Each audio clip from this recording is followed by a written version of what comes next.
বিনামূল্যে আইনগত সহায়তা ও স্বাস্থ্য শিবিরের আয়োজন করল পশ্চিমবঙ্গ তৃণমূল ছাত্র পরিষদের ল ইউনিয়ন।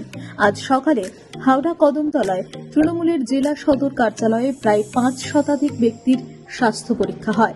ব্লাড প্রেশার, সুগার, দাঁত, চোখ সহ বিভিন্ন পরীক্ষা করেন লর্ডস নার্সিংহোমের চিকিৎসকেরা।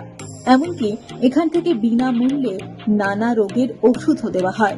এই স্বাস্থ্য শিবিরে উপস্থিত ছিলেন রাজ্যের মন্ত্রী অরূপ রায়, পশ্চিমবঙ্গ ছাত্র পরিষদের সভাপতি তীর্থঙ্কর ভট্টাচার্য, তৃণমূল ছাত্র পরিষদের সাধারণ সম্পাদক শ্রেষ্ঠা দাস ও অন্যান্য ব্যক্তিরা।